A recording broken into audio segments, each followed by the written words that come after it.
Hello guys, this is Dama.82. Sorry for taking so long for putting this up, but it's been kind of crazy the last month or so. But anyway, this is a fortress that I built for you guys. Basically, it's got a bunch of examples here that you could use for making aircraft. I'm just going to go ahead and turn this all off so it'll stay put while I'm trying to do things with the camera here. Anyway, it just has a bunch of examples for different types of aircraft. So I think we'll start over here with the simple weapons. These are the types of settings that I use with the 2-axis turrets when I attach simple weapons to them. I have the it's set for like a cone of 20 degrees in every direction that you can kind of see here with the red and green lines. And some basic instructions here on what these are all supposed to do and what their intended purpose is. And here's some examples of it actually mounted. I do believe I have, the fail-safes and everything here. These are just two very basic 2-axis turrets that I would probably put on like a rotary or fixed-wing aircraft that would either just kind of work like a front sider for a gunship, maybe something that would strafe targets, things like that.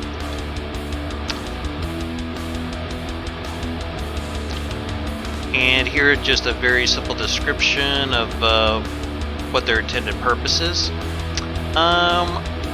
This over here, just some examples of different types of missiles. Over here we have one that's intended to be used as an anti-air weapon. And basically this is all pre-set up to be used as a an anti-air missile, medium-sized, EMP frag, radar guided.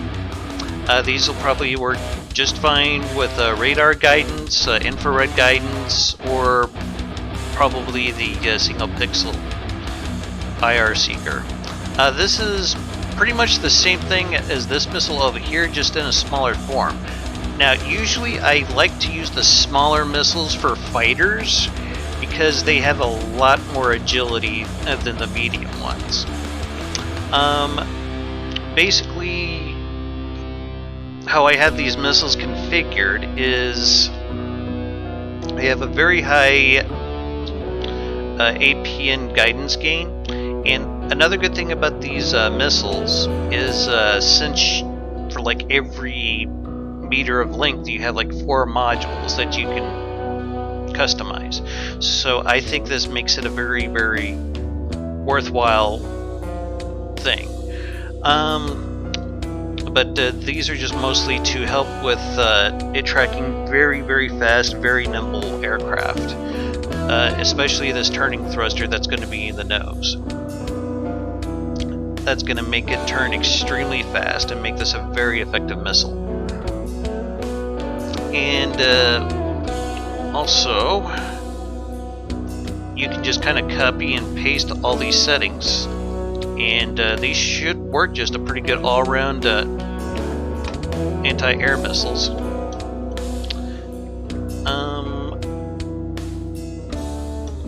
So pretty much you could just like use the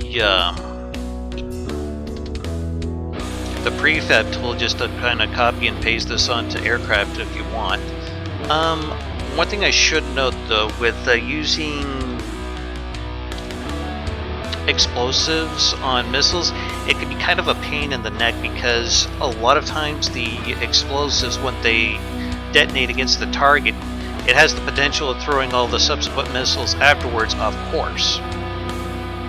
So that's one of the reasons why, especially with anti-aircraft missiles, I usually go with the EMP frag, because you have no risk of that happening since there's no explosives. Let's see here, what else do we have? Over here is an AI that I have set up for a basic fighter. And you can basically go in here, and if you want, you can just copy and paste all of this stuff to an AI that you're wanting to use for an aircraft. It even has the target prioritization set up the way I would use it and everything. And as you can see here, it's set up for fast, small, nimble targets that are flying. And yeah, just some documentation just letting you know what all of these are for. Up here we have air-to-surface and torpedoes. The reason why I had these marked for whether or not they need fail-safes is stuff like this you will almost always need a fail-safe for, or these turrets will just be shooting the hell out of your aircraft. But with missiles, you generally don't need a fail-safe for them. So that gives you just a little bit more room. I know there's a lot of people out there who are just out of practice going to be putting the fail-safes every time that they use a local weapon controller. You don't really have to do that with missiles. Okay? Anyway, just moving on here. This is an AI setup. Sorry, camera's going all over the place here. This is for an AI setup, and this could also be used for your front sighter airships, potentially. The ranges of the weaponry on all these are also meant to coincide with the AI setups that they're meant for. So, yeah. Over here, just have some basic examples of some weapons that would be used against surface craft or submarines, potentially. This is just a simple torpedo dropped from a torpedo bomber.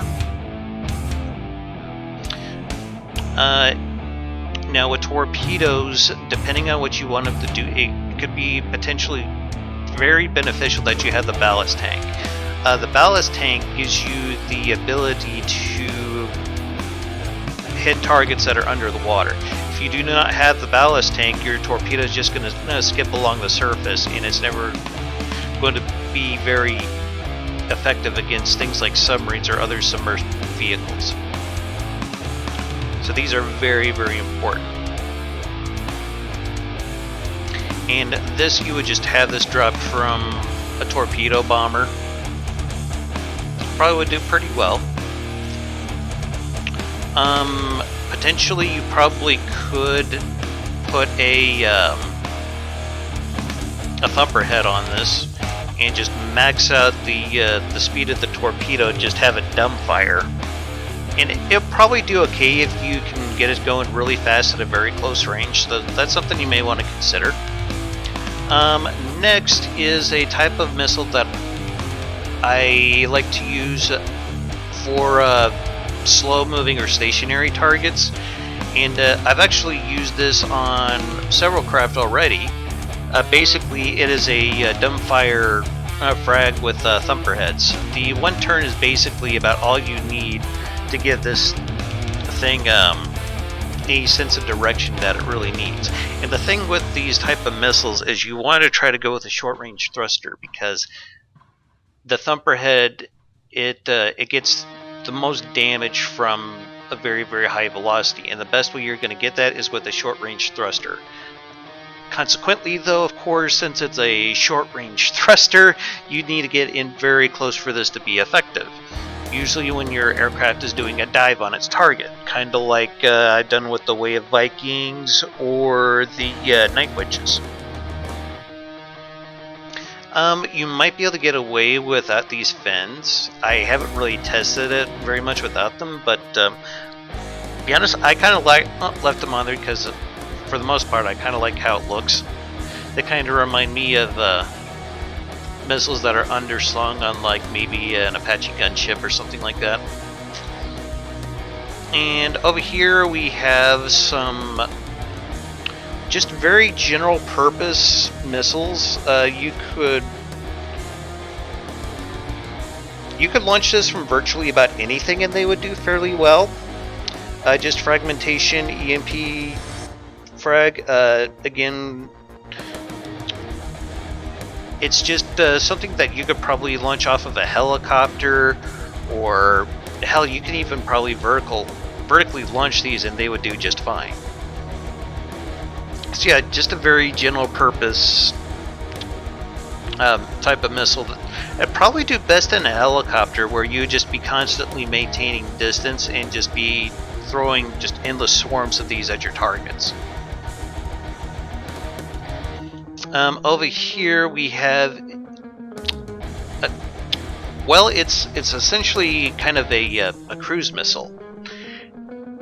I usually like to go with several explosive warheads and active radar seeker. Well, in this version of the campaign that I've been playing, it's very rare that you ever come across anything with a lot of anti-radar countermeasures until maybe you get to like the Lightning Hoods or Steel Striders. So for the most part, this will be a very, very effective type of missile throughout most of your campaign.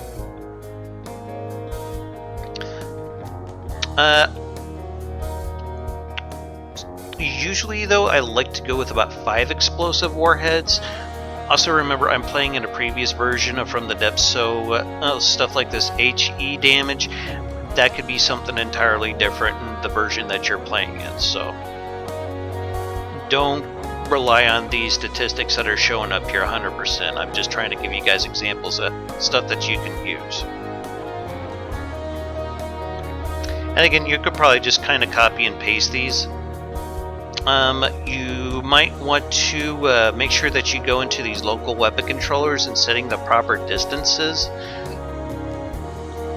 because a lot of times new people in From the Depths will completely forget to set some type of range limitation on their missiles, and they'll be like on their way to their target and either detonate in midair or just run out of fuel completely and drop into the ocean.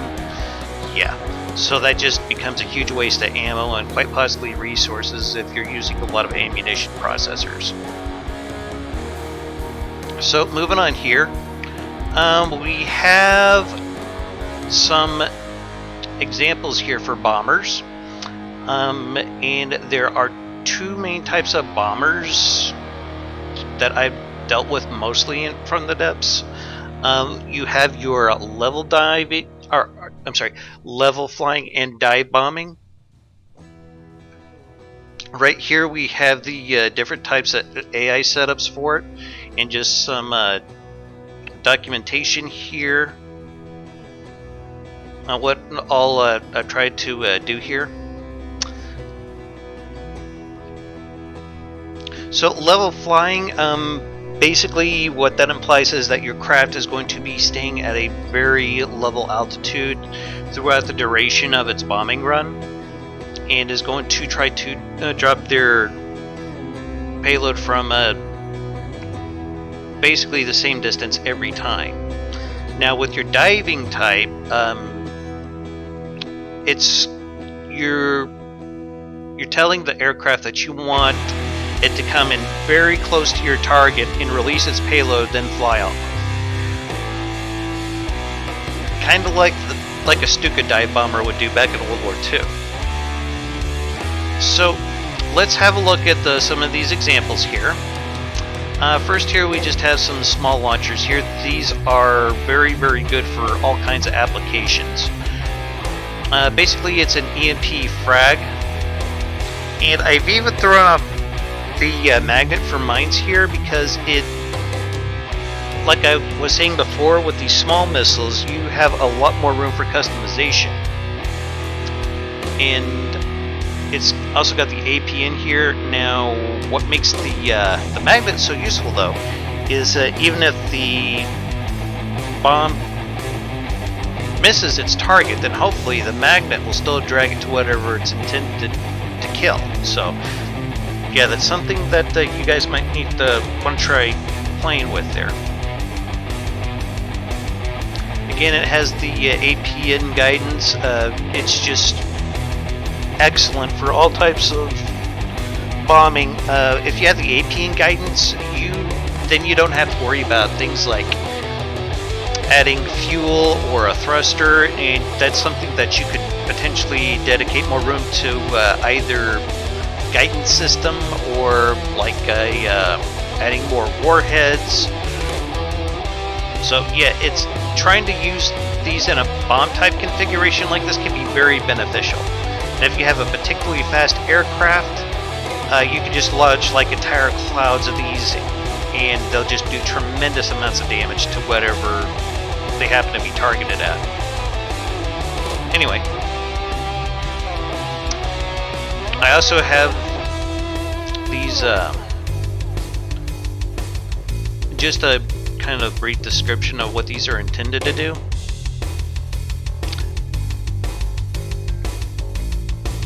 And generally with the EMP frag bombs, you don't really have to worry too much about a stagger at all, because since there's no explosives, they won't be blowing each other off course. So potentially you could use this setup without a stagger altogether. Also, when using APN bombs, you want to be sure that you have at least one ejector add-on. The reason being is that it's going to give the bomb a bit of velocity when it's being shot out of the bottom of the aircraft, and it's going to allow that APN guidance in the vents to better glide it onto its target. Now this next setup over here is just a well, it's pretty much the same thing as this guy over here. It's just with bigger missiles, or bombs in this case. Very, very simple.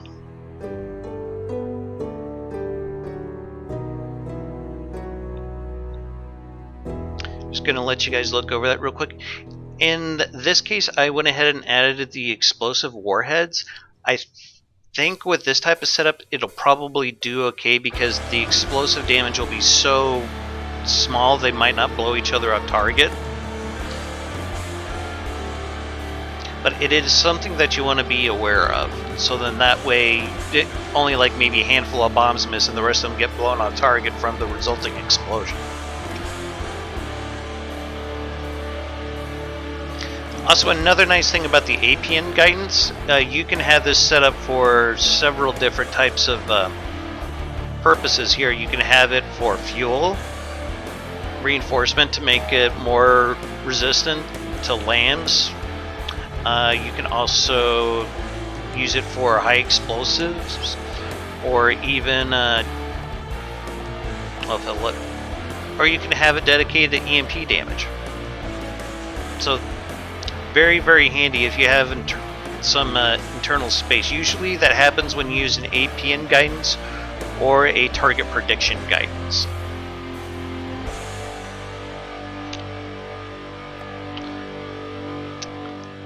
And over here we got this big boy bomb here. These are they're gonna bring a lot of hurt. Again, it's just a very, very simple bomb. And these are just intended to glide down onto its target and detonate. Again, as I said before, you don't necessarily have to use the active radar seekers for this to work. You can use infrared guidance. I know there are some people out there who have used laser guidance, but you have to have an extremely good sensor suite to be able to keep up with that. You have to have some very, very good eyes on target to make sure that laser stays focused where it needs to be. So I usually go for the active radar seeker because there's not a whole lot of craft, at least in my version of From the Depths, where it's going to be spoofed by like radar decoys and whatnot. As you can see, it's got a pretty significant payload of damage here, almost 60k. So yeah, this thing will hurt like a bitch. Probably not too wise to try to dedicate any more than what you have to outside of some fins, a guidance system, the targeter, and the warhead itself. Out of that, you're probably just going to be wasting space and ammo. So yeah, that's I've actually used these and they have done tons and tons of damage. But it's just trying to have a aircraft big enough to accommodate them that can be a huge problem.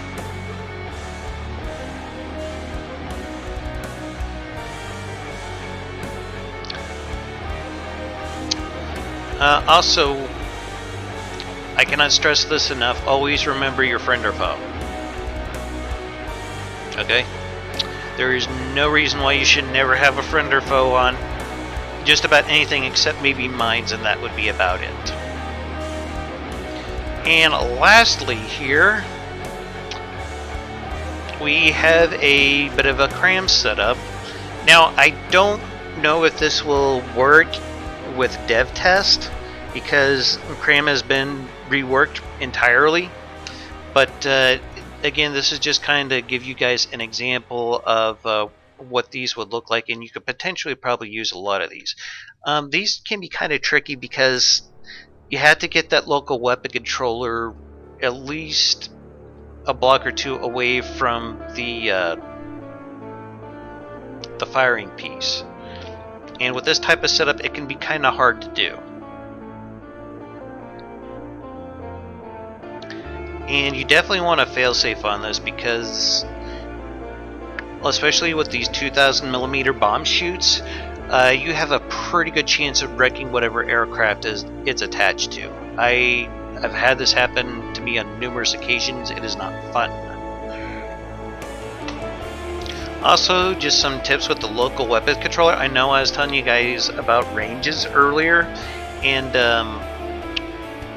one very important thing to do is to always try to set up at least this one right here, the range. Bombers, it's especially important because, well, you want to make sure that your bomb isn't dropped too far away from its target where it's not going to hit, of course. The way I try to do it with bombers, with the local weapon controllers, is, well, let's just look at this one for an example here. Now, the combat altitude, 400 meters, I would probably set the local weapon controller to work at a distance of probably 450 to 500 meters, and usually that works pretty well for the most part. When you're going with like a dive bomber setup, kind of like what I got over here, you probably want to do something a little more narrow, probably like 200 to 300 meters. So, yeah, that's our bomber examples over here. I know there's some other examples that I've seen people do where they have used APS. Heitzmeister being one of them has a bomber that has like a Hesh belt blaster, really nasty piece of work. So these aren't like the only ways that you can make some sort of ground attack aircraft. And APS is a little bit more tricky to use in aircraft because you're building it for a front sider, and in most cases you'd be using APS on a turret. On an aircraft you'd probably have some kind of fixed position. But if you do choose to go that route, try to use the biggest possible mantlet that you can use. 3x3 if you can, because you want to make sure that that cannon has a very, very wide range of fire.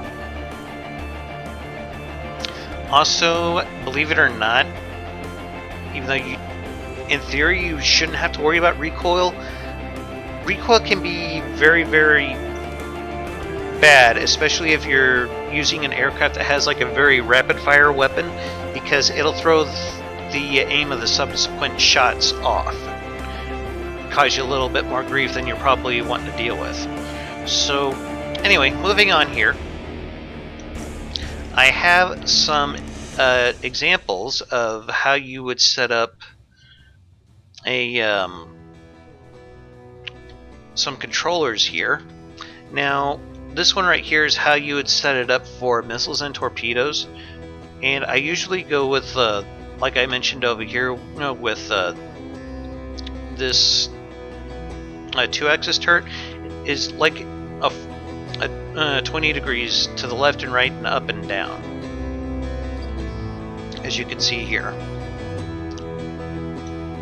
And this is usually how I would set it up for like fixed-winged aircraft that I want to engage targets that are in front of them. And over here is an example of how I would set up local weapon controllers for bombs, like I was saying earlier. This is probably the kind of setup that you would want to have for these kind of setups that I've shown you guys over here. Like I said, you'd want to have it kind of just a little bit above what your altitude is supposed to be at. So that's why this is set to 500, where the AI that I showed you guys earlier was 400, just to give it a little bit of wiggle room for the bombs to do the work in. You want to make sure that it hits targets that are, well, that it can hit. And usually bombs, missiles, and anything that doesn't have a ballast tank is probably going to struggle to get any lower than 10 meters. And maximum altitude, this is going to try to ensure that your aircraft doesn't try to bomb other aircraft. Trust me, this will happen unless you set this setting over here. So anything above 40 meters, it's going to ignore completely. Also, another important thing here is a lot of craft are probably not going to be going over 50 meters a second in campaign.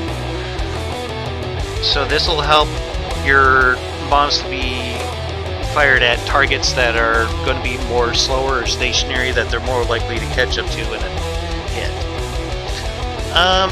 Minimum number of blocks to engage. This one can actually be kind of useful, especially if you are using like the large missiles and you want to reserve them for bigger targets than normal. Probably like maybe 1,000 to 2,000 block minimum would probably do pretty good. And this maximum rate of fire, I usually don't even mess with it, because in general it just seems to be like it's easier to go with the stagger fire add-on. Now if you're using something like this right here, or even a torpedo like this, I find that if you set a delay of about 2 seconds between each torpedo or missile that's fired, it's usually enough breathing room to where all missiles will be able to reach their target and detonate, except and not get blown off course by other missiles' impact. So that's just something you guys might want to keep in mind. So I hope that covers everything on this platform. Of course, I will be making it available on the Steam Workshop for you guys, and I hope you get a lot of use out of it and learn a thing or two. Also, I just hit 200 subscribers, and I'd like to thank you guys for that. It's been a hell of a ride with y'all, and I appreciate y'all for hanging in there with me. Got something kind of in the works planned for a subscriber special. I made an announcement on my YouTube channel. If you want to take a look at it, go right on ahead, and hope you'll be there to join in the festivities. So with that, I'd like to thank you all for watching. This has been Dama82 with the part 7 of my aircraft tutorial series, where basically we were just talking about arming aircraft and different type of weapon systems to use and AI settings. And I hope you all have yourselves a hell of a day, and keep your hammer high. Later.